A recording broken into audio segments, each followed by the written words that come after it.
Let's go back farther in history to sort of the turn of the century. Principles of Orchestration, the book that Rimsky-Korsakov never finished.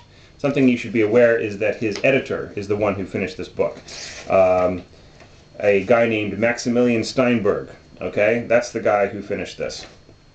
And it was basically notes that Rimsky-Korsakov left behind after his death and were sort of organized finally into one volume. Now this is a great book in terms of understanding where he was coming from, and if you really want to kind of get into Rimsky-Korsakov, Glazunov, early Stravinsky, this book is really a key to understanding that. But I would say it's a very, very weird book. You know, it has so much less information in it than these other books, and it's really kind of, it talks about blending instruments more than anything else, if you want to know. Like, you know, what does it sound like when you play an oboe and a clarinet together? What does it sound like when a bassoon plays along with the cello section? What does it sound like when a bassoon plays along with a solo cello? He's just obsessed with that. Now, this goes back to my whole thing about texture and balance. He is obsessed with texture and balance, but he doesn't really tell you all that much about function. So, but you know, there is some in here, but there isn't really any overall vision about it, and there isn't any practical information about what the instruments can and can't do for the most part. And the other thing too is that it's the information in it is so old that there are many instruments now that you know can do way more than he says that they can. Go higher, lower, have a different sound, have a different tuning. Like, for instance, he talks about the F trumpet, which was a trumpet below the C trumpet, tuned down a fifth below the C trumpet, which was supposed to be noble and have this beautiful sound. I really love to hear it someday, but it's not made anymore, and you know, nobody even has ever. I don't know if there are any in any museums or anything. Maybe in Russia. So, anyways, it's not a very practical book, but it's really an interesting read. Okay, and then let's just go back farther in history a little bit more. Okay, Berlioz and Strauss. Now this was the first major writing about instrumentation. Okay, notice it's a treatise. It's kind of hard to read. Treatise on instrumentation. Doesn't pretend to be an orchestration manual. All right, difference between a treatise and a manual: orchestration and instrumentation.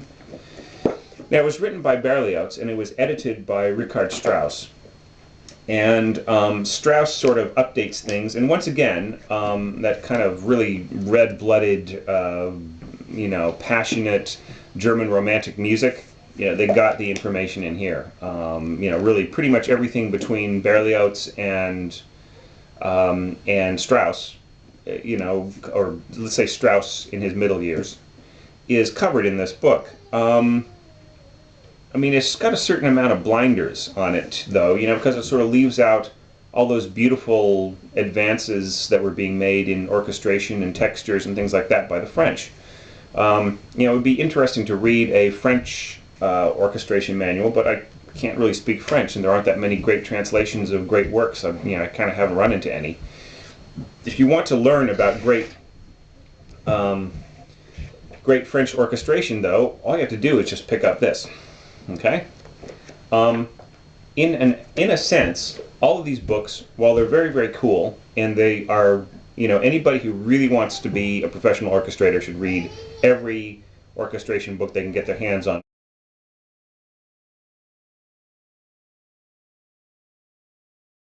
You know, all of the ones I've quoted so far are definitely worth reading, and they all have a different outlook on music. But let me tell you, there is no orchestration manual which is better than Daphnis and Chloe, The Rite of Spring, and The Planets. Okay, if you study those three scores and you really, really get into what the instruments are doing, you know, what are the definitions of all of the different things they're being asked to do, you know, flutter tonguing and weird harmonics and all those other kinds of things, and you look not only at what they're being asked to do, how they're all relating together, how they're creating massive textures, what's the function of each instrument. Okay, not only that, but if you also look at what they are doing over time, because each of these three works is beautifully orchestrated. I almost never hear any musician complain, any modern musician complain about anything in those pieces. That's standard. You have to be able to play those works without complaining, okay, in order to have some kind of self-respect. All right, so you don't often hear players bitching about it and saying, "Oh, I hate that. I don't ever want to play that again." People are, especially horn players, are happy to play things like the planets. That's a feast for horns. Bassoonists and harp players, they love this. Okay. And strings, man, it's got some great stuff for strings and percussion in Daphnis and Chloe. And of course, everything is used in every single way you can possibly think of in The Rite of Spring, which I really would like to go over with you guys in detail. So, anyways, that's my little section on orchestration manuals. I could actually do an entire segment on each book and go through the different samples, but I think you guys get the idea. I've probably talked enough, but once again, read the orchestration manuals. I think that most modern orchestrators need to have the Adler, okay? And the Walter Piston is a good check, sort of your little check and balance there to keep you from, from maybe making a few mistakes that you would regret later. I'm not saying that by following Adler you're going to make mistakes. I'm saying more that by completely following Adler and having no other perspective on any other type of orchestration, philosophy, and teaching, that you're running a risk. Okay? I mean, with all respect to Sam Adler, who I think is a great teacher and is a fantastic writer and did a bang-up job, you really should find every single source, and I'm sure that he would say that himself. And the Piston is about the only one I could think of that hasn't been outdated, really. There's a few trills that he might say that aren't possible nowadays that are now possible, things like that.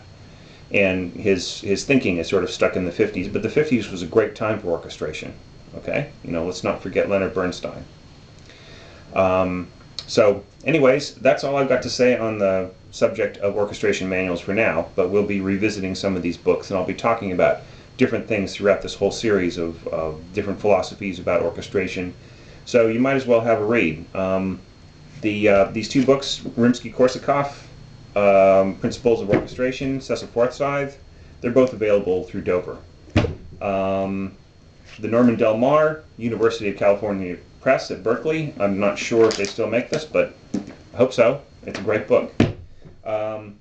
Walter Piston Orchestration, apparently this is Norton, so Norton probably still has an edition out, I see him in used bookstores all the time. And Sam Adler, it's going to set you back at least a couple $100. Okay, if you get this, the workbook and the discs, it's a pretty expensive book.